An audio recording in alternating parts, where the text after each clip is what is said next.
Merci, Madame la Présidente, Mesdames et Messieurs les députés. Avant de commencer cette déclaration de politique générale,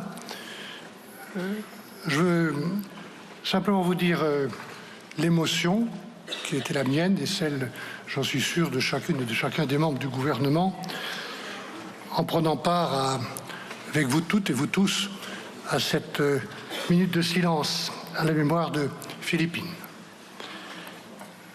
Nous pensons à elle, nous pensons à sa famille et nous pensons, je pense, à toutes les femmes victimes de violences. Madame la Présidente, Mesdames et Messieurs les députés,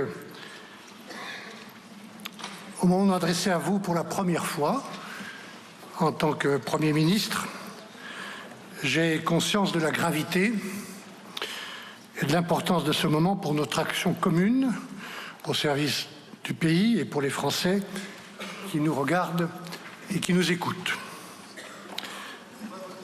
À cet instant, j'ai en mémoire l'ordre de mission que le général de Gaulle, de sa propre main, a adressé en mai 1942 à l'un de ses aides de camp depuis Londres, Pierre de Chevigné.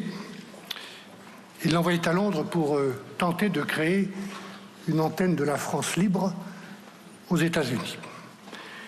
Et le général écrivait « Je vous demande de faire beaucoup avec peu et en partant de presque rien ».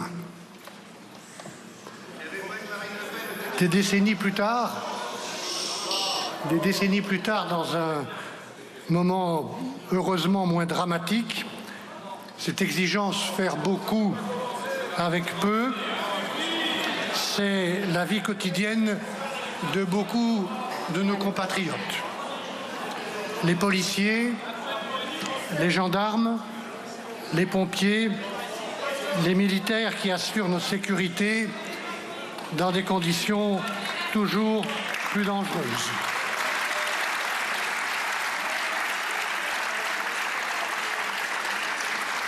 Les aides-soignants, les infirmières, les médecins qui ont toujours moins de temps pour soigner toujours plus de patients.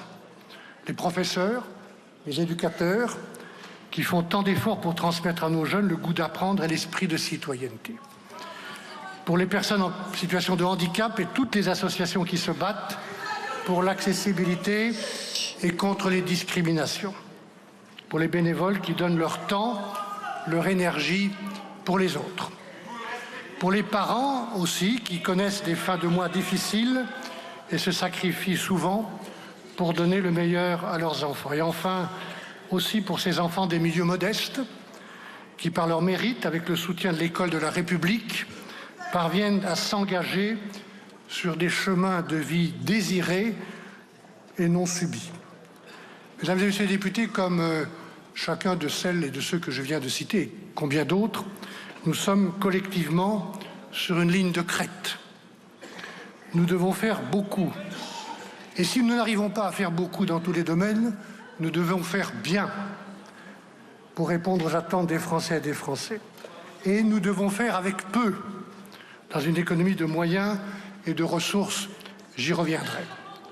En revanche, contrairement à cet ordre de mission signé par De Gaulle, nous ne partons pas de presque rien.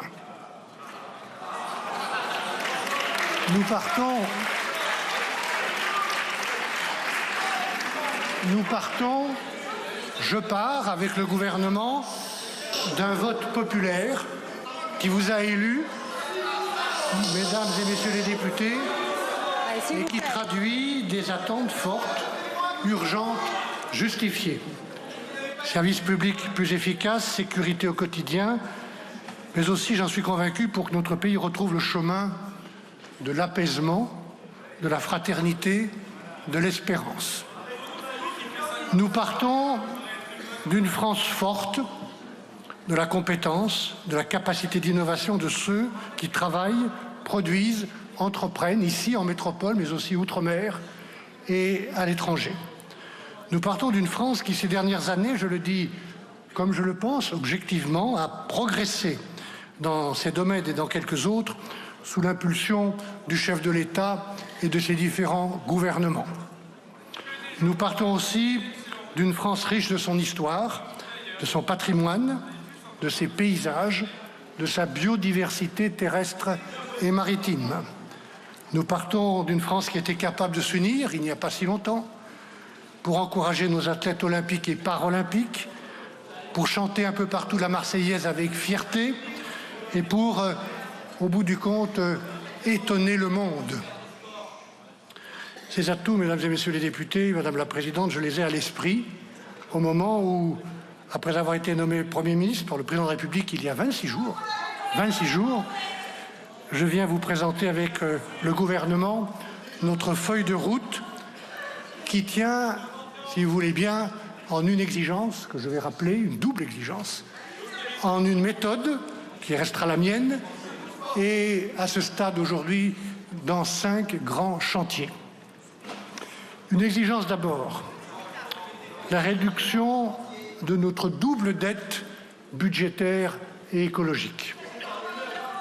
Les Français attendent que nous regardions la vérité en face et ils attendent aussi que le Premier ministre, les membres du gouvernement, chacune et chacun d'entre vous, disent la vérité. Et donc, comme je m'y suis engagé, je dirai la vérité sur la réalité de nos comptes publics et sur la réalité de l'impact de notre mode de vie, de notre économie sur l'environnement. J'ai entendu parler, mesdames et messieurs, d'une épée de Damoclès qui pèserait au-dessus de la tête du gouvernement. Mais la véritable épée de Damoclès est là, sur la tête de la France et des Français, dès aujourd'hui. Et faute d'action, faute de courage maintenant, je suis sûr d'une chose, c'est que cette épée de Damoclès pèsera beaucoup plus gravement demain sur nos enfants et nos petits-enfants. La véritable épée de Damoclès, c'est notre dette financière colossale. 3 228 milliards d'euros. Et si on y prend garde, elle placera notre pays au bord du précipice. Cette année, notre déficit public, celui de toutes les collectivités publiques, devrait dépasser 6% de notre richesse nationale. En 2025, si rien n'est fait, il sera davantage encore. Pourquoi est-ce grave, mesdames et messieurs les députés? Pas seulement parce que ces chiffres n'ont rien à voir avec les prévisions de début d'année, pas seulement parce qu'ils n'ont rien à voir avec la trajectoire promise à nos partenaires, pas seulement parce que cette situation nous affaiblit autour de nous en Europe, mais d'abord parce que la charge de cette dette, 51 milliards d'euros, est aujourd'hui le deuxième poste de dépense de l'État derrière l'école. Est-il acceptable que nous dépensions plus pour payer des intérêts à d'autres que nous ne payons pour notre défense et pour notre recherche? Ma réponse, à la place où je me trouve aujourd'hui, est non. Face à nos défis, qui sont immenses, nous n'avons pas le choix. Notre responsabilité, c'est d'alléger le fardeau et de retrouver des marges de manœuvre budgétaires. Ainsi, je veux vous dire, comme un premier engagement, que notre volonté est de ramener le déficit de notre pays à 5% en 2025. Notre objectif est de remettre notre pays sur la bonne trajectoire pour revenir sous le plafond de 3% en 2029 dans le respect de nos engagements européens. Comment faire? Nous ne racontons pas d'histoire et je ne raconterai pas d'histoire. Nos dépenses publiques atteignent 57% de la richesse nationale contre 49% dans le reste de l'Europe. Elles ont augmenté de plus de 300 milliards d'euros depuis 2019. Ça représente, mesdames et messieurs les députés, 5 000 € en moyenne de dépenses publiques de plus chaque année pour chaque Français, quel que soit son âge. Mesdames et messieurs les députés, le premier remède de la dette, c'est la réduction des dépenses.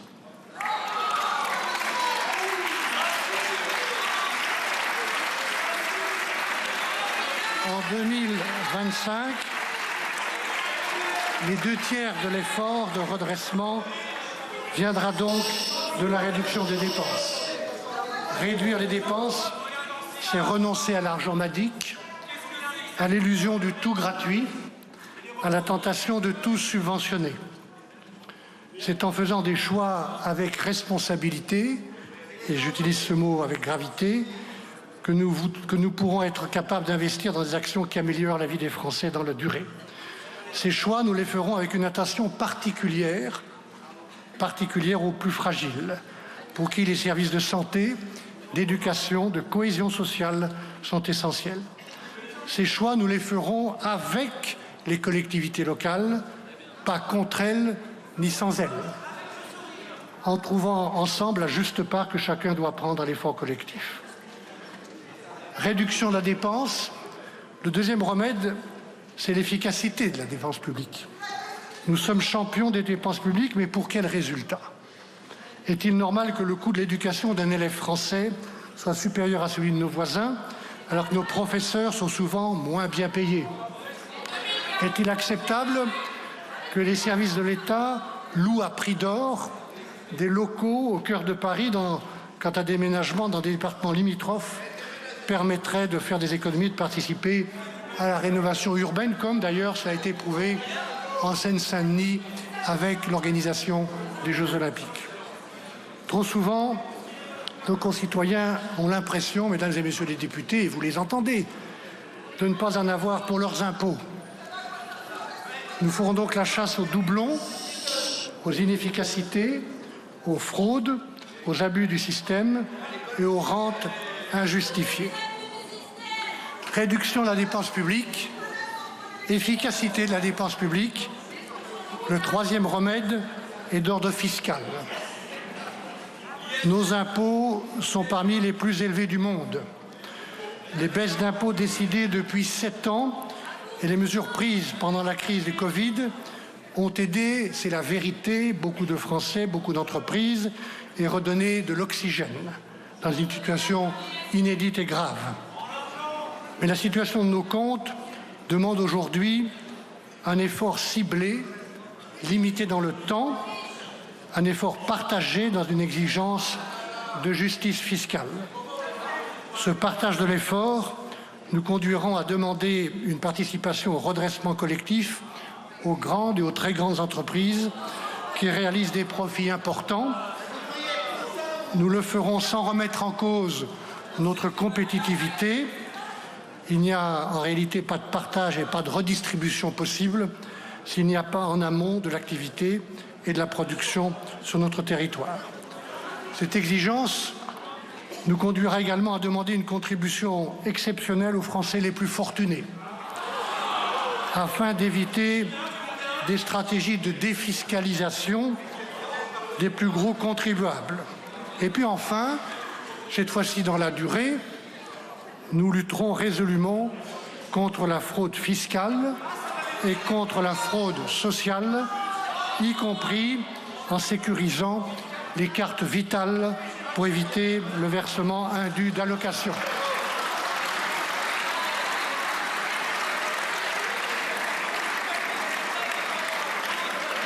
Sur ces questions budgétaires, il y aura donc des choix sérieux et graves à faire, et à faire avec vous, mesdames et messieurs les députés, au moment de la discussion du budget. Le projet de loi de finances qui est préparé en extrême urgence. Jamais un Premier ministre n'a été contraint par aussi peu de temps pour présenter un budget. Ce projet de loi tient compte de cette nécessité de redresser les comptes. Et dans ce cadre, je souhaite que le Parlement, comme c'est son rôle, débatte, ajuste, améliore. S'il y a urgence à redresser la barre, je pense aussi qu'une bonne politique budgétaire se conduit dans la durée. Je souhaite donc que dans les ministères et chez les opérateurs publics soit engagé un effort de productivité contractualisé en responsabilisant chacun des directeurs d'administration centrale. Mesdames et messieurs les députés, il y a une autre épée de Damoclès, tout aussi redoutable, celle de la dette écologique.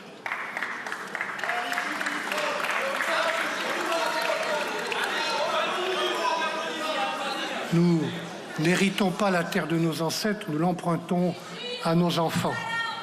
Cette priorité m'a accompagné tout au long de ma vie publique, depuis mon tout premier engagement aux côtés du tout premier ministre français de l'Environnement, dans mon pays de Savoie, à l'Assemblée nationale et au Sénat, où j'ai l'honneur de siéger, au ministère de l'Environnement, puis au ministère de l'Agriculture et de la Pêche, à la Commission européenne enfin. Elle sera au cœur de notre action. Parce que j'ai en mémoire, mesdames et messieurs les députés, la recommandation d'un homme d'État que je respectais et que j'admirais, Pierre Mendès France, qui recommandait de ne jamais sacrifier l'avenir au présent. Ne jamais sacrifier l'avenir au présent. J'entends bien ceux qui disent à quoi bon, que faire pour la France seule face à un problème qui concerne l'ensemble de l'humanité. Moi, je pense qu'on peut faire beaucoup. Nos émissions de gaz à effet de serre ont à nouveau diminué de 3,6% au premier semestre 2024. C'est la preuve que les efforts payent. Nous pouvons et nous devons faire plus pour lutter contre le changement climatique et prévenir tous les risques de plus en plus nombreux et violents qu'il porte en lui. Préserver la biodiversité, encourager l'économie circulaire. Nous devons agir plus concrètement au sein de l'Union européenne et dans le cadre des accords de Paris. Et nous devons valoriser les initiatives des communes, de nos régions, des départements, de tant d'entreprises et de tant d'associations. La transition écologique doit être l'un des moteurs de notre politique industrielle. Décarbonation des usines, encouragement à l'innovation, implantation de nouvelles industries de la transition, renforcement de nos filières de recyclage. Je crois, et depuis longtemps, à une écologie des solutions. Ensemble, nous allons agir aussi sur l'offre énergétique, en poursuivant résolument le développement du nucléaire, et notamment des nouveaux réacteurs, mais aussi en poursuivant le développement des énergies renouvelables, en mesurant mieux, dans certains cas, je pense aux éoliennes, tous leurs impacts, en valorisant la biomasse pour décarboner efficacement la production de chaleur et de gaz, en développant la filière française des biocarburants pour l'aviation. Et enfin, j'y reviendrai, dans les Outre-mer, qui sont engagés vers un objectif de 100% d'électricité renouvelable en 2030, seront développés des laboratoires d'innovation pour le solaire et la géothermie. Ensemble, ainsi, nous devons maîtriser, poursuivant les efforts engagés, nos besoins d'énergie en faisant preuve de sobriété et d'efficacité. Nous allons mieux cibler, mesdames et messieurs les députés, nous allons mieux cibler l'accompagnement des particuliers et des entreprises, notamment pour la rénovation thermique des bâtiments. En attendant, le diagnostic de performance énergétique sera simplifié et son calendrier sera adapté. L'État qui, avec ses opérateurs, les plus gros propriétaires immobiliers et fonciers du pays, doit être aussi exemplaire et il réduira cette consommation d'énergie en isolant les surfaces qu'il gère. Pour tout cela, les travaux de planification vont reprendre immédiatement. La stratégie française énergie-climat, le 3e plan national d'adaptation au changement climatique, la nouvelle programmation pluriannuelle de l'énergie, voilà les outils dont nous disposons et que nous allons utiliser. Je voudrais dire un dernier mot sur ce sujet de la question de l'eau. Sécheresse ou inondation, conflit des usages, pollution des nappes phréatiques, envolée des prix. Nous sommes 60 ans après la toute première loi sur l'eau de 1963 et je pense que En prenant en compte les travaux et les réflexions engagées ces dernières années, le moment est venu de consacrer aux enjeux stratégiques liés à l'eau une grande conférence nationale pour agir. Ces deux réalités budgétaires et climatiques, mesdames et messieurs les députés, certains veulent les nier ou les ignorer. D'autres les subissent ou se contentent de les commenter. Et moi, je pense que mettre la tête dans le sable ou se lamenter, ça n'a jamais permis d'avancer. Il n'y a pas de fatalité aussi longtemps qu'il n'y a pas de fatalisme. Et moi, je pense que les hommes et les femmes politiques que nous sommes n'ont pas le droit en ce moment d'être fatalistes. Je suis convaincu que nous pouvons trouver un chemin de réalisme et d'action qui passe partout par le contrat plutôt que par la contrainte et qui nous permette pas à pas de reconstruire la confiance. Madame la Présidente, Mesdames et Messieurs les députés, regardons bien avec lucidité, et je vous prie de croire que c'est mon cas, à la place où je me trouve, devant vous, regardons bien avec lucidité le moment politique où nous sommes. Les élections législatives ont abouti début juillet à une Assemblée nationale divisée comme jamais elle ne l'a été depuis 1958. Aucun parti politique n'y a la majorité absolue à lui tout seul, ni avec ses alliés. C'est le choix des Français et c'est la réalité de votre Assemblée. Pour autant, les Français ne nous pardonneraient pas l'immobilisme dans les 3 ans qui viennent. Ils nous demandent des réponses urgentes à quelques grandes questions. L'accès rapide aux soins de qualité, près de chez soi. Comment vivre de son travail et de sa retraite dignement? Comment améliorer les services publics? Comment assurer la sécurité dans mon quartier ou dans mon village? Pour répondre à ces questions, dans le contexte politique particulier où nous sommes, nous avons besoin d'une nouvelle méthode. D'abord, nous avons besoin d'écoute, de respect et de dialogue. Écoute, respect et dialogue entre le gouvernement et le Parlement. Je demanderai à mon gouvernement de s'appuyer davantage sur le travail parlementaire.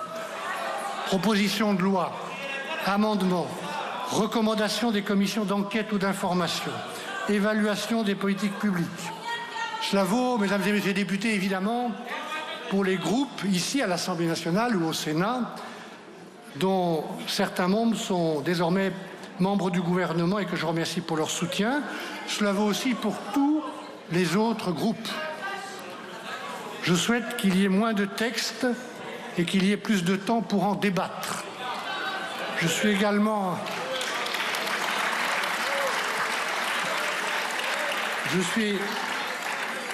prêt à un partage de l'ordre du jour, Madame la Présidente, plus importante au gouvernement et le Parlement, conformément à l'article 48 de la Constitution, pour accueillir des propositions de loi transpartisanes et ambitieuses pour le pays. Cela a été fait dans le passé, notamment pour la loi organique relative aux lois de finances, et cela pourrait être fait à l'avenir sur de grands sujets, je pense, au handicap.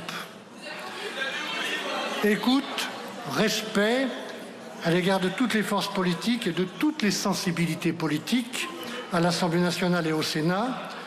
Je l'ai dit dès le premier jour, nous écouterons et nous respecterons chacune et chacun d'entre vous, même si ce respect n'est pas toujours réciproque.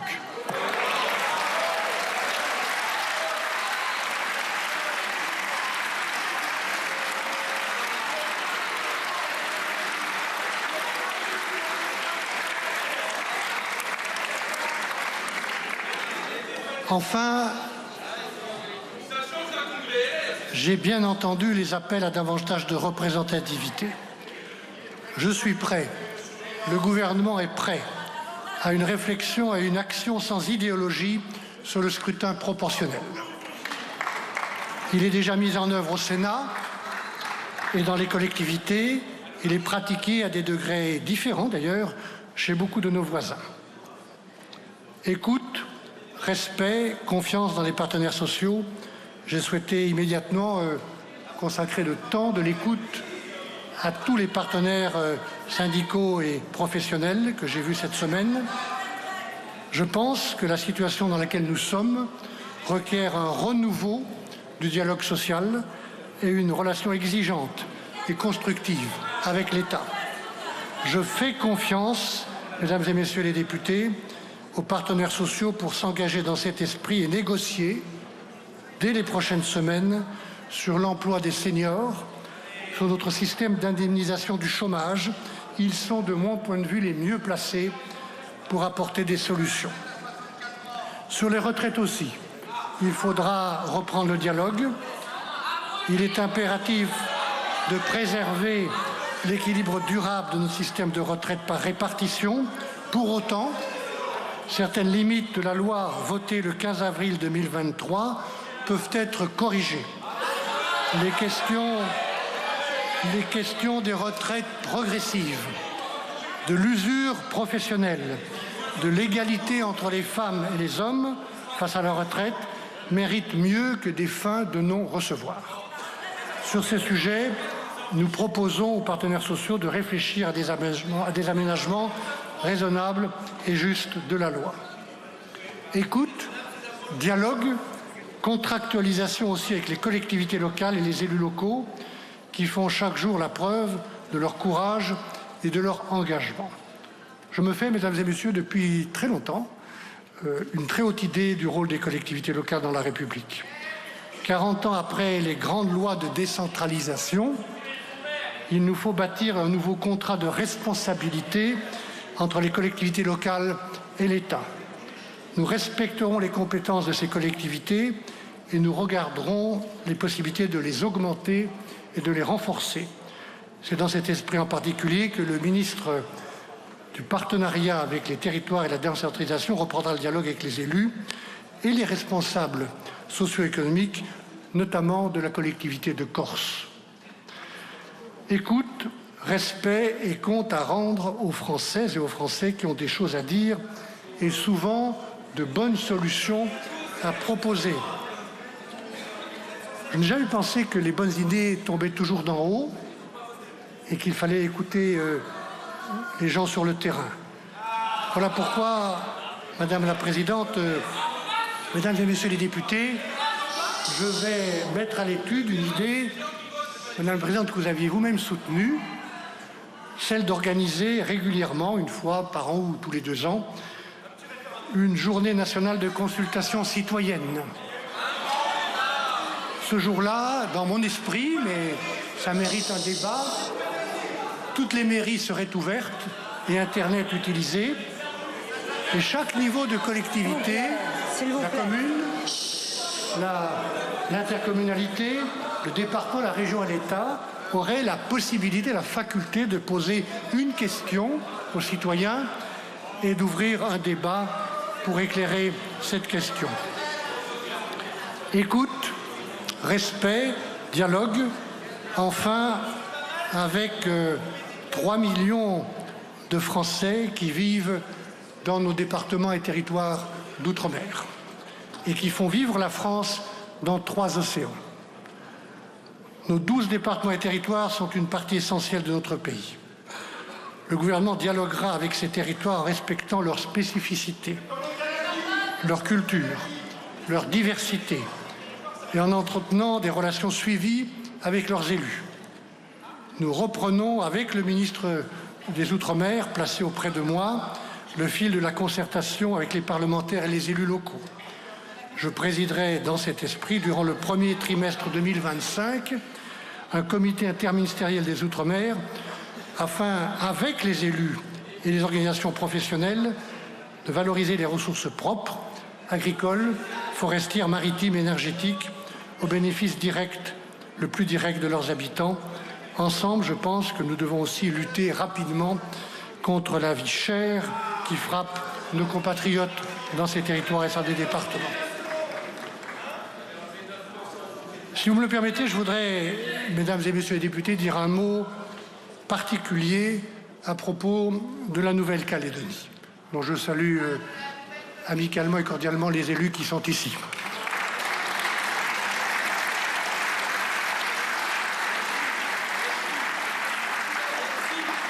Depuis maintenant 4 mois et demi, ce territoire connaît une crise d'une gravité exceptionnelle. J'ai conscience des souffrances et de l'angoisse que ressentent les habitants de Nouvelle-Calédonie et je veux leur redire que l'État et mon gouvernement seront à leur côté. Je veux saluer aussi toutes celles et tous ceux qui s'engagent pour l'apaisement. En premier lieu, nos forces de l'ordre, les fonctionnaires de l'État, mais aussi les responsables politiques et syndicaux, les acteurs de la société civile, qu'ils soient du monde économique, religieux ou coutumier. Une nouvelle période doit maintenant s'ouvrir, consacrée à la reconstruction économique et sociale de la Nouvelle-Calédonie, à la recherche d'un consensus politique sur son avenir institutionnel. Ce travail sera conduit dans le respect des convictions de chacun et du respect de la diversité du peuple calédonien et des principes démocratiques. Je m'y emploierai personnellement et je veux aussi vous remercier, Madame la Présidente, remercier le Président du Sénat, puisque vous avez accepté tous les deux de conduire une mission de concertation et de dialogue qui se rendra en Nouvelle-Calédonie prochainement.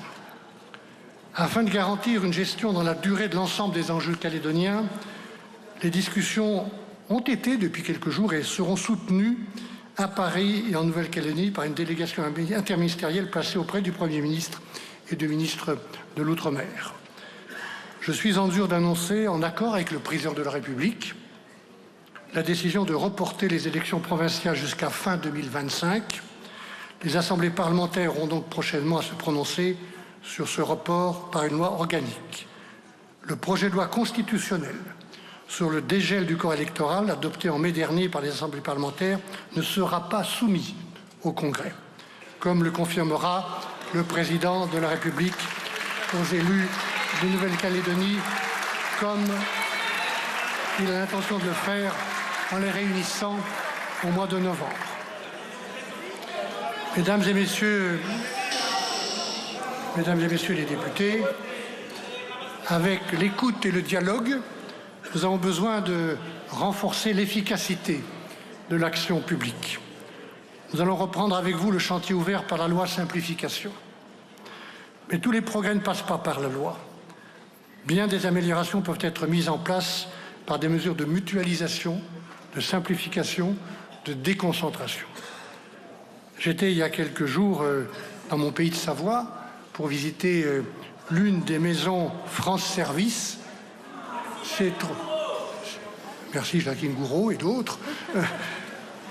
Il y en a près de 3000 aujourd'hui qui apportent un service près des gens.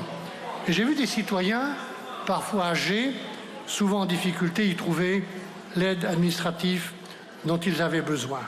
Ce qui marche sera poursuivi. Ce qui marche sera consolidé. Nous devons encourager ce type de solution, quitte à expérimenter et en donnant de la flexibilité aux préfets. Je signerai d'ailleurs rapidement une instruction pour leur permettre de déroger davantage au cadre national à chaque fois que ça sera utile. Nous allons développer partout une culture de l'évaluation. Nous ne pourrons pas dépenser plus, nous dépenserons mieux. Nous voulons par exemple continuer de soutenir l'apprentissage, mais en évitant les effets d'aubaine. Nous allons mutualiser et regrouper des agences, des opérateurs et des fonds qui ont des objectifs communs comme Business France et Atout France.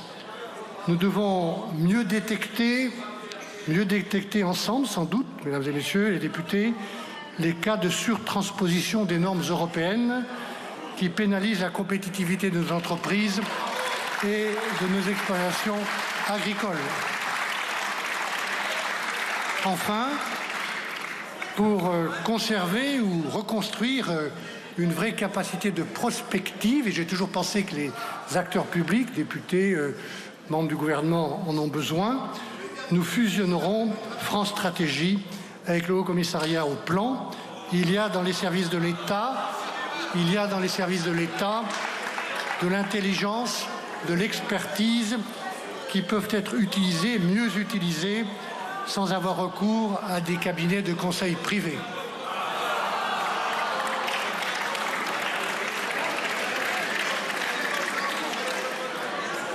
Mais ce qui est vrai au niveau de l'État l'est aussi au niveau des collectivités territoriales. Nous allons passer en revue méthodiquement, pour les débloquer, les projets ou les actions locales qui sont empêchés en raison de la complexité de la réglementation. Et nous ferons remonter du terrain des propositions concrètes de simplification pour lesquelles nous demanderons au Parlement de lever les obstacles qui relèvent de la réglementation en vigueur. Je demanderai aux membres de mon gouvernement, sous la coordination du ministre chargé de la simplification, de limiter au strict minimum, je dis bien au strict minimum, les nouvelles normes. Enfin, mesdames et messieurs, nous allons faire du dialogue et de la culture du compromis un principe de gouvernement. Le mot de compromis, ce n'est pas un gros mot. On ne se compromet pas quand on fait un compromis, surtout s'il est dynamique.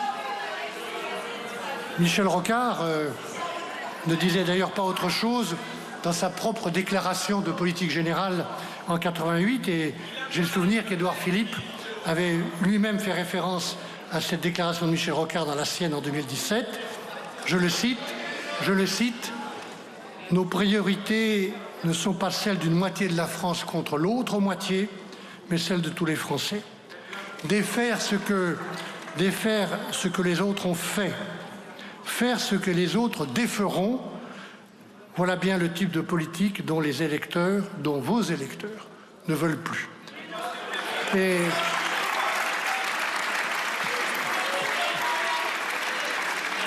cela est toujours vrai aujourd'hui. Je ne suis donc pas le premier à le penser, mais je sais qu'il reste du chemin. Regardons l'exemple souvent donné dans les collectivités locales où on sait bâtir des compromis dynamiques. Regardons aussi autour de nous, mesdames et messieurs les députés. Regardons ce qui marche chez nos voisins. En Europe, on mène campagne, on se confronte parfois durement, on défend ses idées, on est élu, souvent, pas toujours, et puis on discute, et on se met d'accord, pour travailler ensemble sur quelques grandes réformes. Madame la Présidente, Mesdames et Messieurs les députés, j'ai entendu que certains ont des lignes rouges, parfois très rouges d'ailleurs.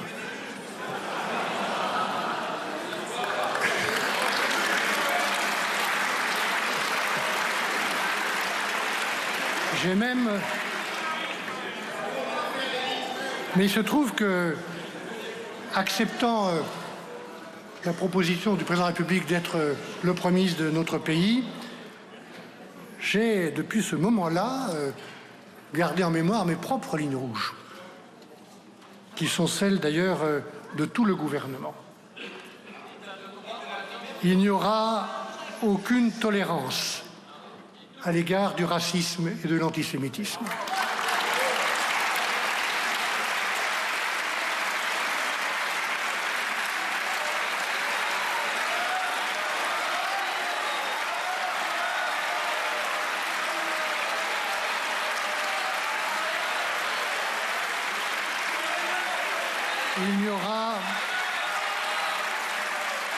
Il n'y aura aucune tolérance à l'égard des violences faites aux femmes.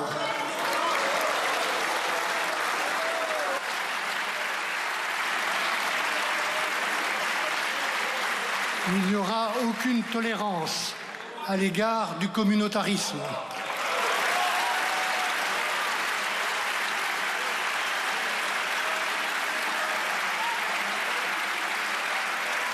Il n'y aura aucun accommodement sur la défense de la laïcité. Aucun.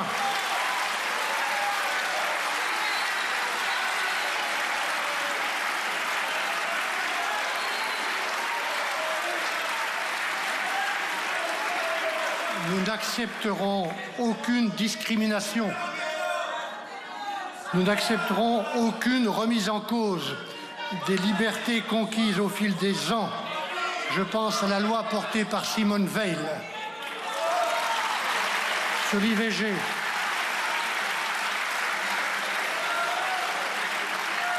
Et ça reste, pour tout vous dire, l'un des grands honneurs de ma vie d'avoir siégé dans le même gouvernement que Simone Veil. Il n'y aura aucune remise en cause de cette loi désormais protégée par la Constitution. Aucune remise en cause de la loi sur le mariage pour tous.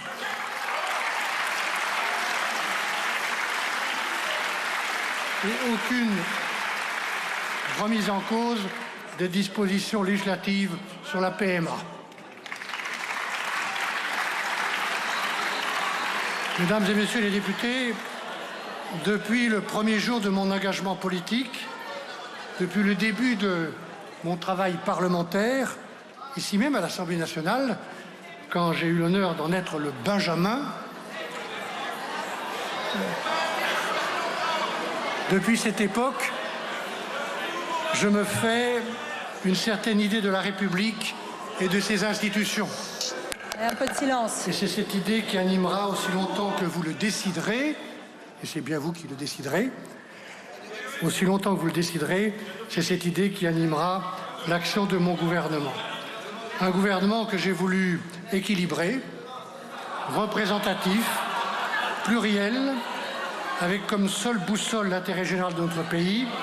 Et vous me permettrez, peut-être que ce n'est pas habituel, de dire mes remerciements personnels à celles et ceux qui ont accepté de faire partie de cette équipe de France dans une période très difficile, de travailler ensemble, et même s'ils ne viennent pas du même endroit, d'être solidaires au-delà de leur sensibilité.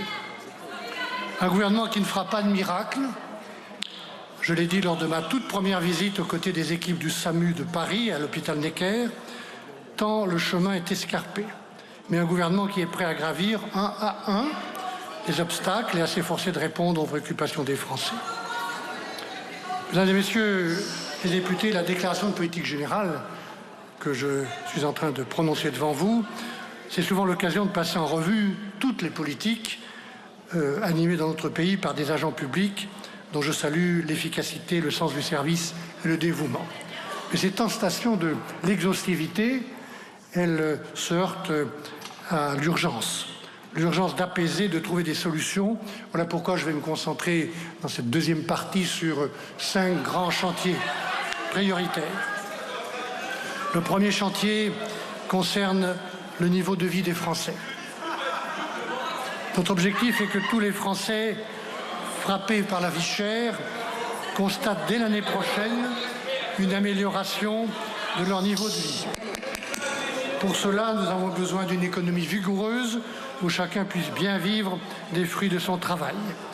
Il y a dans notre pays de nombreuses créations d'emplois et de plus en plus de personnes au travail. Grâce à l'attractivité de la France pour les investissements internationaux, qui depuis 7 ans a été une priorité du président de la République. Grâce à la réussite de nos entrepreneurs, de nos entreprises, où qu'elles soient grandes, petites ou intermédiaires, de nos artisans et de nos commerçants qui travaillent, produisent en France dans beaucoup de secteurs, y compris le numérique et l'intelligence artificielle. Notre pays doit et veut amplifier son ambition industrielle. Le gouvernement encouragera une meilleure mobilisation de l'épargne des Français pour soutenir cette dynamique industrielle, par exemple à travers un nouveau livret d'épargne dédié à l'industrie. Pour autant, nous ne sommes pas encore, nous le savons tous, au plein emploi. Le RSA ne doit pas être uniquement un filet de sécurité. Nous devons en faire un tremplin vers l'insertion, un nouveau contrat social fait du droit d'être aidé et du devoir de chercher vraiment un travail. Cela passe notamment, et pas seulement, par l'action de France Travail qui va désormais accompagner progressivement, en lien avec les départements et l'ensemble des acteurs de l'emploi, tous les allocateurs du RSA et toutes les entreprises qui ont besoin de recruter. Là, mesdames et messieurs les députés, où la réforme du RSA a été engagée, ça marche. Comme à Marseille, où après 6 mois d'accompagnement, une personne sur 3 est sortie du RSA. Enfin, nous avons beaucoup de dispositifs d'insertion auxquels je suis attentif par l'activité économique le travail adapté, notamment pour les personnes en situation de handicap, d'expérimentation aussi, que je connais assez bien, comme territoire zéro chômeur, qui donnent des résultats et seront encouragés. Encore faut-il que le travail paye. Nous revaloriserons le SMIC de 2% dès le 1er novembre, par anticipation de la date du 1er janvier. Ensuite, il reste dans notre pays des branches professionnelles dans lesquelles les minima sont inférieurs au SMIC. Ce n'est pas acceptable et ça fera l'objet de négociations rapides. L'État y veillera. En outre, il est désormais démontré que nos dispositifs d'allègement de charges freinent la hausse des salaires au-dessus du SMIC.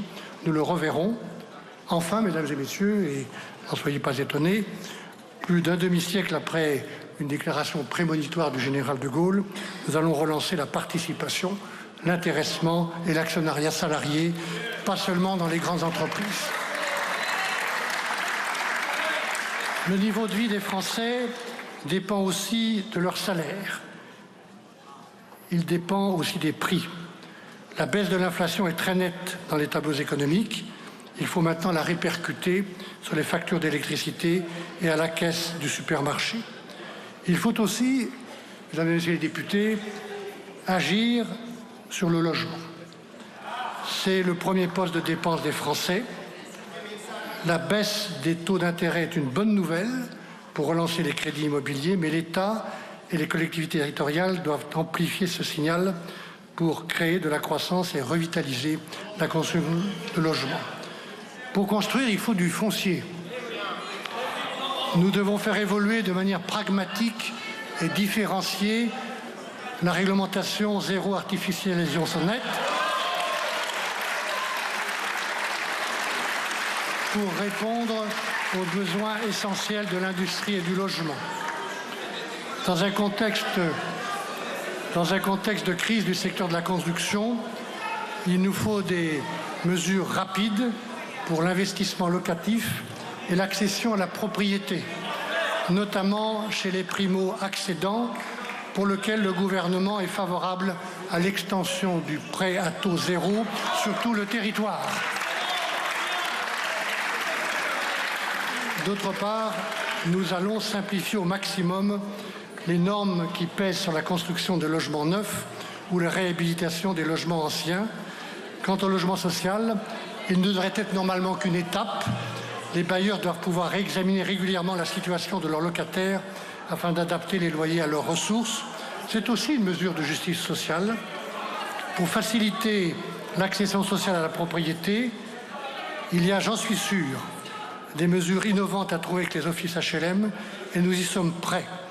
Il faut également donner plus de pouvoir aux maires dans l'attribution et la priorisation des logements sociaux sur leur territoire. Faisons-leur confiance pour permettre une vraie mobilité dans le parc social. Un autre poste essentiel, mesdames et messieurs les députés, des dépenses quotidiennes des Français, c'est évidemment l'alimentation. Une alimentation saine, variée, de qualité, traçable aussi, qui doit être à la portée de tous et qui ne l'est pas aujourd'hui. Pour cela, notre agriculture en métropole et outre-mer est l'un de nos grands atouts. Je pense depuis longtemps que nos agriculteurs et nos pêcheurs sont d'abord des producteurs. Leur production est vitale pour notre souveraineté alimentaire et pour la compétitivité de notre pays. Ils ont résolument et depuis longtemps engagé la transformation de leur filière, en investissant, en se modernisant, en s'adaptant au changement climatique. J'ai moi-même soutenu cette transformation quand j'étais leur ministre, en particulier avec le tout premier plan Éco-Phyto que j'avais lancé. Et nous allons poursuivre ce travail avec eux, pas sans eux, pas contre eux, avec eux. Nous devons également les soutenir lorsqu'ils sont frappés par des crises, qu'elles soient climatiques ou sanitaires. Je pense évidemment à la crise grave actuellement de la fièvre catarrhale ovine. Nous devons enfin leur donner des perspectives à long terme. Il faut renforcer la transparence sur les marges pratiquées dans la grande distribution. Nous allons renforcer cette transparence et encourager les contrats tripartites entre agriculteurs, transformateurs et distributeurs. Pour relever, au-delà et avec les lois Egalim évidemment, pour relever ces défis, mon gouvernement reprendra sans délai le projet de loi d'orientation pour la souveraineté agricole et le renouvellement des générations en agriculture. Nous défendrons ainsi nos agriculteurs à Bruxelles pour poursuivre le travail indispensable de simplification des règles et s'assurer que les négociations budgétaires et la négociation des accords de libre-échange, ce n'est pas gagné, respectent leurs intérêts et la réciprocité dans les échanges. Enfin, les transports pèsent lourd dans les dépenses des ménages. Là aussi, je veux soutenir l'initiative locale. C'est la logique du rattachement du ministère des Transports à un grand ministère des partenariats avec les collectivités. Nous travaillerons donc avec les collectivités et les acteurs économiques pour investir en priorité dans les transports du quotidien et offrir des solutions de transport aux Français des zones périurbaines et rurales à ces millions de travailleurs qui font des dizaines de kilomètres par jour et n'ont pas aujourd'hui d'autre choix que la voiture. Mesdames et Messieurs les députés, le deuxième chantier, c'est celui de l'accès aux services publics de qualité. Nos compatriotes sont attachés à leurs services publics dans tous les territoires. Et je comprends, vous comprenez, vous savez leur colère, leur désarroi, quand il faut attendre de longues semaines pour obtenir une pièce d'identité ou quand des professeurs absents ne sont pas remplacés. L'école, voilà qui restera la priorité.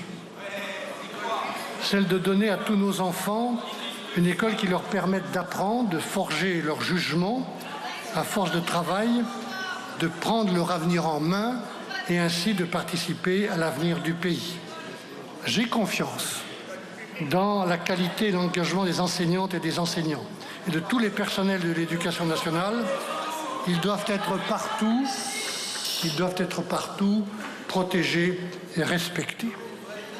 Et ils ont moins, me semble-t-il, aujourd'hui besoin de grandes réformes et d'une énième refonte des programmes que du bon fonctionnement de leurs établissements.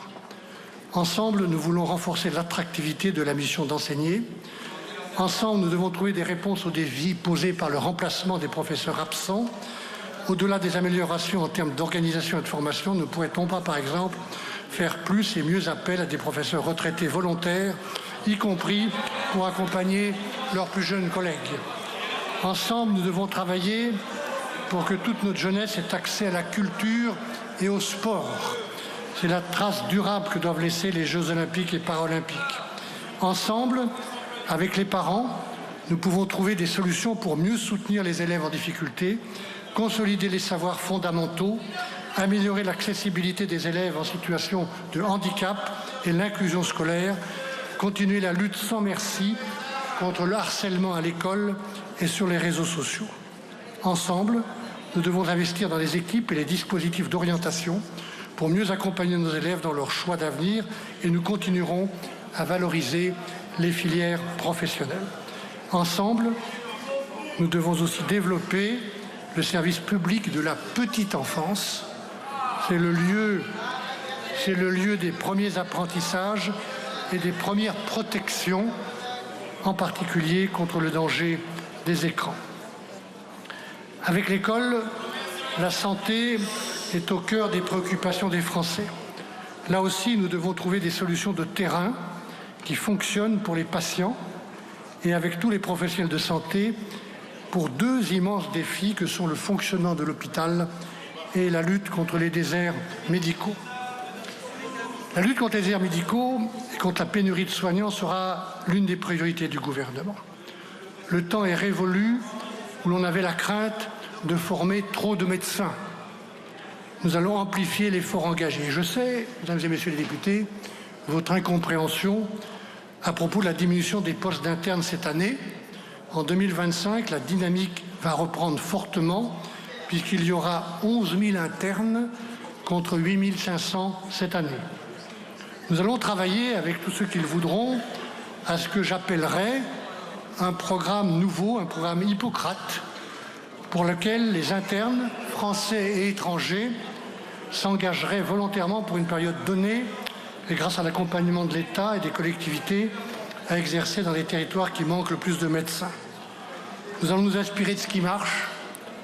Nous allons déployer plus rapidement les assistants médicaux les bus de santé, les regroupements de professionnels de santé. Nous allons nous appuyer sur les nouvelles technologies, la télémédecine, la télésurveillance, le recours à l'intelligence artificielle lorsque c'est utile.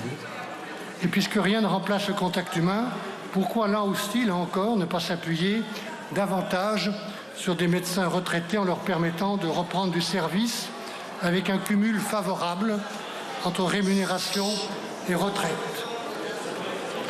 Je connais l'engagement des soignants et en particulier des médecins qui font l'objet d'une revalorisation légitime et je sais qu'ils répondront présents au service des Français tant il y a urgence. Mon gouvernement proposera d'accélérer l'accès aux soins grâce à une loi infirmière-infirmier qui ira plus loin dans la reconnaissance de leur expertise et de leurs compétences et leur donnera un rôle élargi dans la prise en charge des patients. Nous pourrions, dans cette même logique, aller d'ailleurs plus loin aussi avec les pharmaciens et les kinésithérapeutes. La situation de notre hôpital mérite elle aussi toute notre attention. Afin de soulager les urgences, nous devons mieux orienter les patients grâce à la généralisation du service d'accès aux soins d'ici la fin de l'année. Nous devons aussi améliorer l'organisation, la complémentarité des soins au sein de nos territoires, entre la ville et l'hôpital, entre le public et le privé. Mesdames et messieurs, notre système de santé est aussi sérieusement malade de sa complexité, de sa bureaucratie. J'ai rencontré récemment des médecins qui savent de quoi ils parlent, il y en a parmi vous, qui me disaient que réduire les formalités auxquelles ils sont astreints permettrait d'augmenter d'environ 15% le temps qu'ils peuvent dédier aux consultations. Nous allons nous attaquer à la simplification et à la suppression de ces formalités pour retrouver du temps médical utile, mais aussi pour redonner du sens au métier des soignants. Enfin, à l'heure de l'intelligence artificielle, comment expliquer que l'hôpital, comme l'école et tant d'autres services, soient encombrés par tant de paperasse qui mine le moral des agents comme des usagers? Je voudrais dire un mot d'un autre sujet qui me tient à cœur depuis très longtemps et aussi pour des raisons familiales et qui préoccupe, je le sais, beaucoup d'entre vous. Les crises successives, notamment celle du Covid, pas si lointaine, ont eu un effet important et aggravant sur la santé mentale de beaucoup de Français et de Françaises. Les problèmes de santé mentale touchent un Français sur 5. Un Français sur 5. Et particulièrement des jeunes. L'impact sur les familles et sur les proches est immense. Les maladies psychiques sont le premier poste des dépenses de l'assurance maladie. Ces maladies se soignent et la prévention est essentielle. Des progrès sont réalisés dans la recherche et dans les traitements. Mais il y a encore tellement à faire dans les modes d'accompagnement des malades et des aidants. Et je n'oublie pas d'ailleurs le trouble du neurodéveloppement et du comportement cognitif. Et la priorité de l'accès aux soins, à l'éducation, à l'emploi des personnes concernées restera aussi une partie de ces enjeux. Ça, c'est un enjeu qui me tient à cœur, je le redis. Et voilà pourquoi je pense que la santé mentale, qui touche tant de gens, est l'affaire de tous, État, collectivités, entreprises, associations. Nous ferons, si vous le voulez bien, de la santé mentale la grande cause nationale de l'année 2025.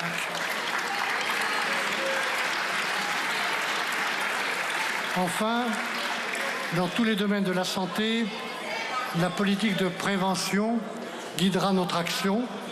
Prévention des comportements à risque, intensification des dépistages, développement du sport santé.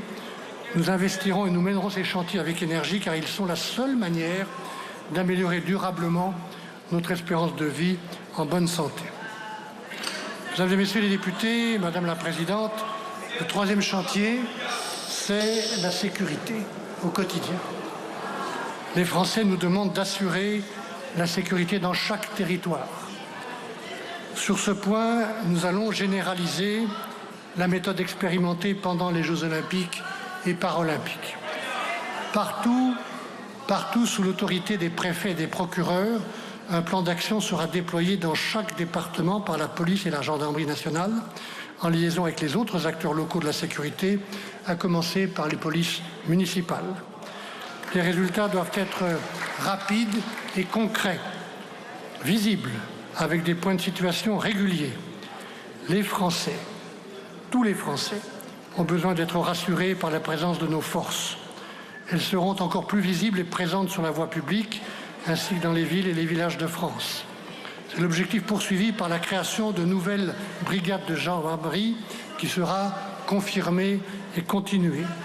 Il y a dans les commissariats et dans les gendarmeries, là encore, trop de procédures administratives. Nous allons les réduire méthodiquement pour augmenter le temps de présence des forces de l'ordre sur la voie publique. La lutte implacable contre le trafic de drogue, la criminalité organisée et l'économie souterraine qui gangrène beaucoup de territoires urbains et ruraux sera aussi une priorité du gouvernement.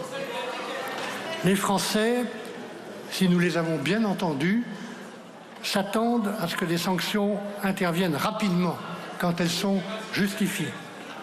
Nous devons nous attaquer de manière volontariste à la réduction des délais de jugement, particulièrement pour les mineurs. Nous reprendrons la discussion sur la création d'une procédure de comparution immédiate pour les mineurs délinquants de plus de 16 ans, déjà connus de la justice et poursuivis pour des actes graves d'atteinte à l'intégrité physique des personnes. Nous poursuivrons la réflexion sur les atténuations de l'excuse de minorité. Il faut stopper la montée continue de la violence des mineurs qui rend impossible la vie dans beaucoup de quartiers. Les Français demandent enfin à ce que les peines soient réellement exécutées. Il est nécessaire que les jugements soient respectés, que les peines soient exécutées sans être transformées, au risque de faire perdre toute crédibilité à la réponse pénale. C'est pourquoi nous proposons des peines de prison courtes et immédiatement exécutées pour certains délits. Je pense qu'il nous faut également réviser les conditions d'octroi du sursis et limiter les possibilités de réduction ou d'aménagement de peine. Nous prévoirons enfin un recours plus important aux travaux d'intérêt général, aux amendes administratives et aux amendes forfaitaires délictuelles. Pour que ces amendes soient effectivement payées, nous recouvrerons de manière effective les retenues sur salaire ou sur les prestations sociales. Enfin, pour réaffirmer le rôle dissuasif de la sanction, nous devons construire réellement des places de prison. La France compte actuellement 80 000 détenus pour environ 62 000 places. Ce nombre de places est très insuffisant et j'ajoute, parce que c'est un sujet qui m'intéresse, qu'il nuit à la dignité des conditions de détention.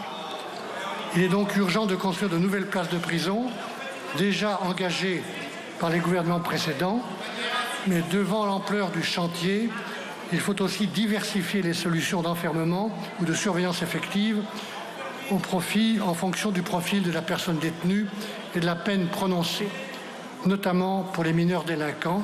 Je suis à ce titre favorable à la création d'établissements nouveaux pour les courtes peines. Enfin ou d'abord, d'une manière générale, la fermeté de la politique pénale que les Français demandent est indissociable du respect de l'état de droit et des principes d'indépendance et d'impartialité de la justice auxquels je suis personnellement, profondément et définitivement attaché.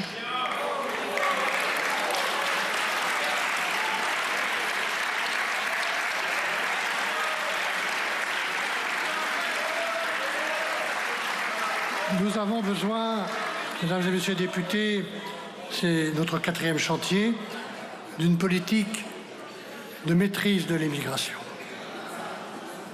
Je crois qu'il est urgent de sortir l'immigration de l'impasse idéologique où les uns et les autres l'ont mise. J'ai même un jour, dans un moment d'utopie, imaginé qu'on pouvait en faire un sujet d'intelligence nationale. Ce sujet, qui ne laisse personne indifférent, doit être traité avec dignité et avec gravité, plutôt que d'être instrumentalisé dans des controverses inutiles. L'immigration est une question que nous devons regarder avec lucidité et que nous devons affronter avec pragmatisme. L'an dernier, 2,5 millions de visas ont été accordés à des ressortissants étrangers. Chaque année, plus de 150 000 demandes d'asile sont enregistrées, dont les 2/3 en moyenne sont rejetées. Chaque année, plus de 100 000 obligations de quitter le territoire sont prononcées, mais des dizaines de milliers de migrants en situation irrégulière se maintiennent indûment sur notre territoire. Le résultat, mesdames et messieurs les députés, c'est que nous ne maîtrisons plus de manière satisfaisante notre politique migratoire. Et la conséquence, c'est que nous n'atteignons plus de manière satisfaisante notre objectif, et je dirais notre devoir républicain d'intégration. Le gouvernement travaillera à un traitement plus efficace et en proximité des demandes d'asile pour que les demandeurs obtiennent rapidement une décision. Nous proposerons de faciliter la prolongation exceptionnelle de la rétention des étrangers en situation irrégulière pour mieux exécuter les obligations de quitter le territoire français. Et nous voulons aussi mieux contrôler nos frontières. Le récent pacte européen de la migration et l'asile, qui a été utilement adopté après de longs débats au Parlement et au Conseil des ministres. Je veux remercier M. Darmanin de son engagement sur ce sujet. Ce pacte européen sur la migration et l'asile prévoit de maîtriser les flux en opérant les contrôles aux frontières extérieures de l'Union européenne. C'est à ces frontières-là que l'on décidera qui est en droit d'entrer sur le territoire de l'Union européenne au nom du droit d'asile et qui ne l'est pas. Ce pacte doit être mis en place sans délai. Il doit être aussi complété en redonnant à Frontex sa mission première de garde-frontière de l'Union européenne. Nous devons, dans cet esprit, être impitoyables avec des passeurs, des trafiquants qui exploitent la misère et le désespoir au prix de la vie de milliers de migrants en Méditerranée ou dans la Manche.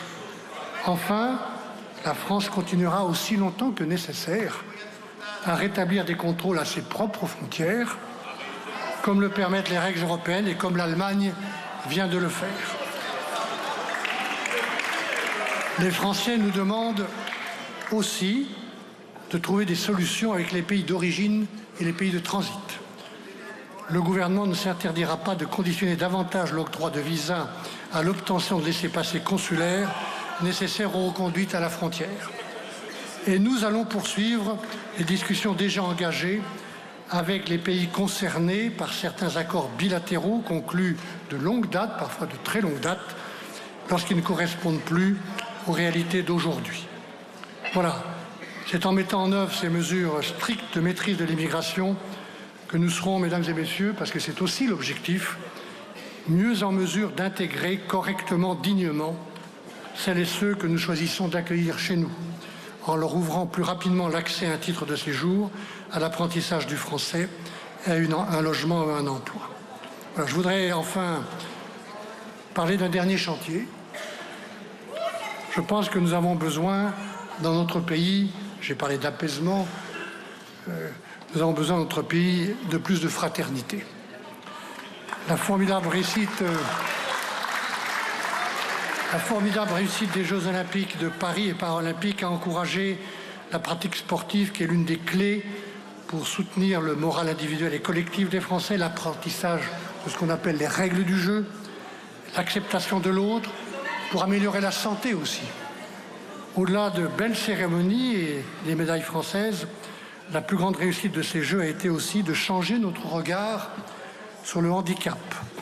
Tous ces athlètes paralympiques nous ont rendus fiers. Et l'une des priorités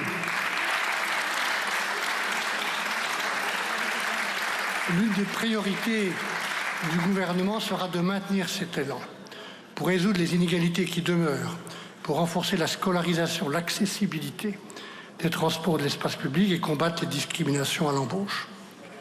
La fraternité, c'est de renouer avec une politique familiale. C'est de soutenir toutes les familles, en particulier les familles monoparentales. c'est combattre aux côtés de tant d'associations avec la plus grande énergie la pauvreté qui progresse à nouveau dans nos villes et dans nos campagnes. La fraternité, c'est encourager le bénévolat et la vie associative qui font reculer l'isolement et la solitude et apportent à notre pays tant de générosité sur le terrain. Tous les ministres, à commencer par le ministre en charge du sport et de la vie associative, mais aussi ceux de la ruralité, de l'environnement, de l'éducation, de l'intérieur, pour n'en citer que quelques-uns, s'attacheront à valoriser un volet bénévolat dans leurs actions. La fraternité, c'est aussi de développer une politique culturelle accessible à tous, et notamment aux jeunes, sur tout le territoire. Je pense depuis longtemps que l'accès à la culture est à la fois un facteur essentiel d'ouverture personnelle, une condition pour faire progresser l'égalité des chances et l'indéciment de notre lien social. Et il y a aussi un autre formidable chantier culturel dans tous les villages, dans toutes les plus grandes villes, celui de la sauvegarde, de l'entretien, de la valorisation de notre patrimoine. La fraternité, c'est aussi de tisser davantage de liens entre les générations.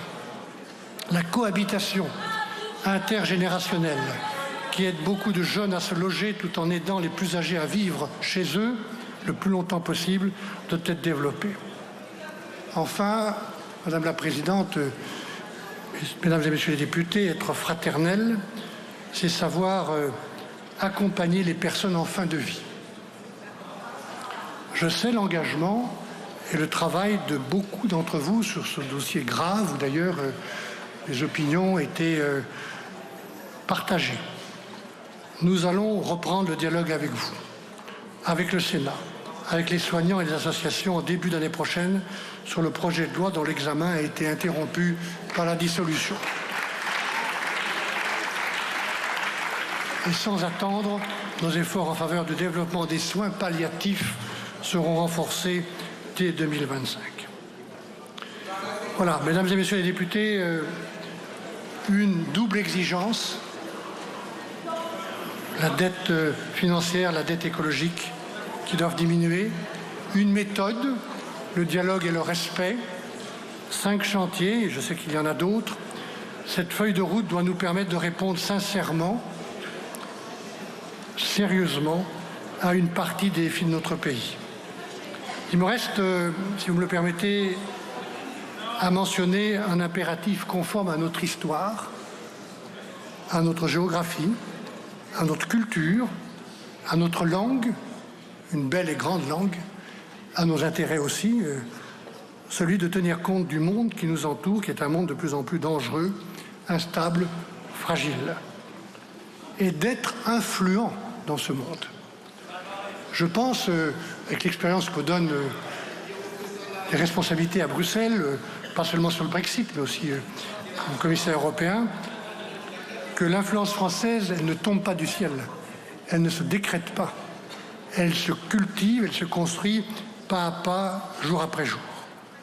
Et je pense, en parlant de l'influence française, à 3 millions de nos compatriotes qui portent cette influence dans tous les pays du monde, à l'étranger, et que je salue. Cette influence se construit patiemment en défendant nos intérêts, sans arrogance, et en prêtant de l'attention à tous nos partenaires, quels qu'ils soient. Tous les pays européens, il y en a 27, grands ou petits, ont une valeur ajoutée et doivent être respectés. Depuis 1950, la France et l'Europe vont ensemble. Et la France a un rôle majeur à jouer pour continuer à faire changer l'Europe. Ces dernières années, l'Union européenne a progressé enfin sur une politique industrielle, ce n'est plus un gros mot, sur la souveraineté technologique, sur la sécurité économique, sur la défense et la lutte. Il y a encore des progrès contre la concurrence déloyale. Il reste bien des choses à faire bouger en Europe pour accélérer la transition écologique ensemble, en veillant à l'acceptabilité sociale et économique, à la réciprocité environnementale de nos échanges commerciaux, pour investir de façon innovante et massive dans les secteurs du numérique, de la santé, de l'espace, de la défense. Ce n'est pas rien que, sous l'impulsion du chef de l'État et de la chancelière allemande, pour la première fois, les pays européens aient décidé d'emprunter massivement ensemble 750 milliards d'euros pour investir ensemble. Ce n'est pas rien. Notre influence en Europe, elle dépend aussi de vous, députés de la nation. Il faut que vous soyez précisément, objectivement informés de ce qui se fait à Bruxelles. Et je demanderai, d'ailleurs, aux côtés des députés européens, au ministre de mon gouvernement de venir régulièrement vous rendre compte des négociations qu'il mène au plan européen, mais aussi de vous aider, si vous le souhaitez, à organiser chez vous, dans vos circonscriptions, des débats publics sur les textes les plus importants. Tant mieux. Tant mieux. La France doit tenir son rang en Europe. Elle doit aussi continuer, mesdames et messieurs les députés, à porter une voix singulière dans le monde, où notre capacité de prendre des initiatives est reconnue, respectée par nos partenaires. Sous l'impulsion du président de la République et avec les ministres de l'Europe et des Affaires étrangères, nous continuerons à agir au service de la paix, au service de l'influence française, au service de la sécurité en Europe et dans le monde. Mesdames et messieurs les députés, la France restera aux côtés du peuple ukrainien.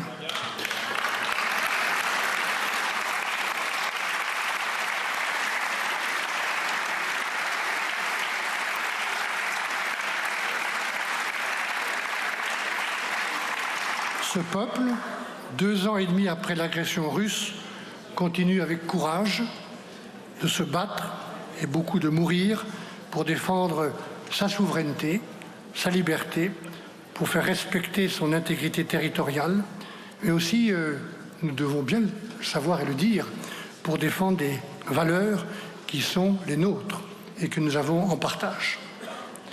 La France restera également active au Proche et au Moyen-Orient. Quelques jours avant le triste anniversaire du 7 octobre, nous pensons à toutes les victimes des attaques terroristes du Hamas.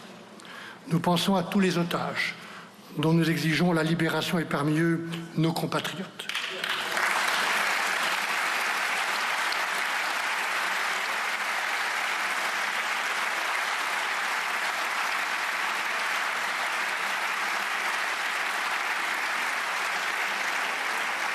Nous pensons aussi, je pense aussi à toutes les victimes civiles palestiniennes.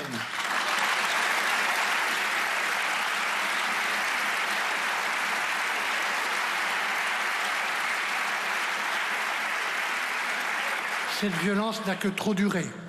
Voilà pourquoi la France continuera d'appeler à un cessez-le-feu à Gaza. Au-delà de cette tragédie, nous savons que la clé de la paix et de la stabilité dans cette région, et j'y ai pris ma part lorsque j'ai eu l'honneur d'être le ministre des Affaires étrangères de notre pays, en me rendant à Ramallah, à Gaza et évidemment à Tel Aviv. Au-delà de cette tragédie, nous savons que la clé de la paix et de la stabilité durable dans cette région, pour tous ceux qui sont là, cette clé repose sur une solution à 2 États.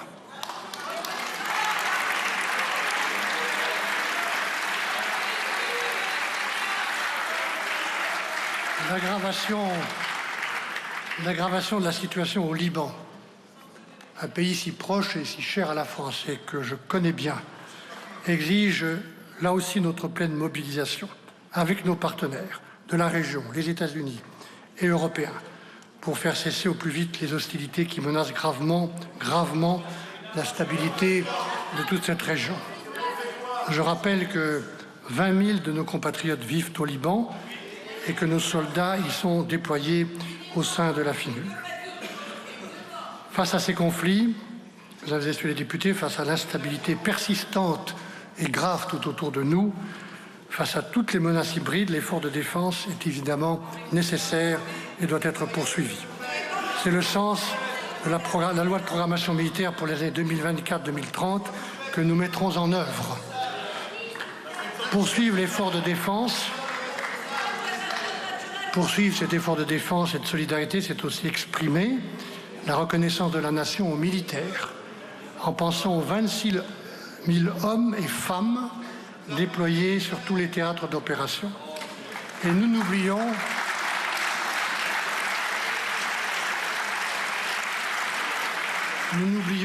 mesdames et messieurs, je n'oublie aucun des militaires morts ou blessés en opération. Et puisque j'ai évoqué le Liban il y a un instant, j'ai une pensée particulière pour les 58 parachutistes français tués il y a 41 ans à Beyrouth.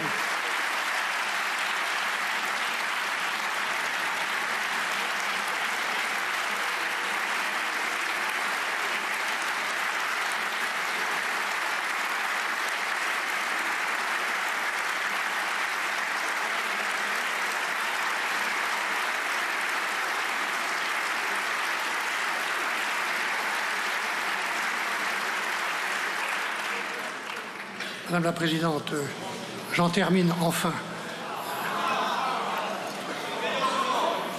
Voilà la feuille de route que je vous propose pour les 2 années et demie qui sont devant nous.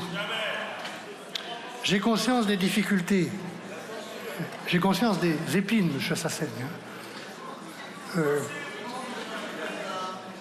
Mais j'ai confiance en notre capacité collective à franchir des obstacles. Et si vous le souhaitez, puisque c'est vous qui avez la clé dans vos mains, à avancer pas à pas pour apaiser les tensions et redonner de l'espoir aux Françaises et aux Français. J'en appelle à toutes les formations politiques qui composent cette Assemblée, à chacune et chacun d'entre vous qui représentez le peuple français. Devant l'urgence de la situation et pour l'avenir, recherchons des chemins communs, dégageons des compromis, relevons la ligne d'horizon. Un dernier mot, prenons soin de la République, elle est fragile.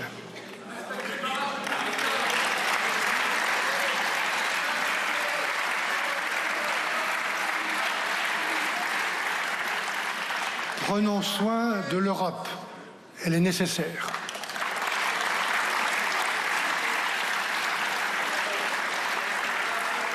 Prenons soin ensemble de la France et des Français. Ils nous demandent, je l'entends tous les jours sur le terrain, ils nous demandent de dépasser nos divisions, de dépasser nos querelles, d'agir pour l'intérêt supérieur du pays.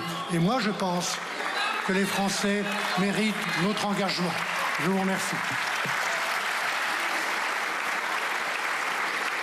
Merci beaucoup, Monsieur le Premier ministre.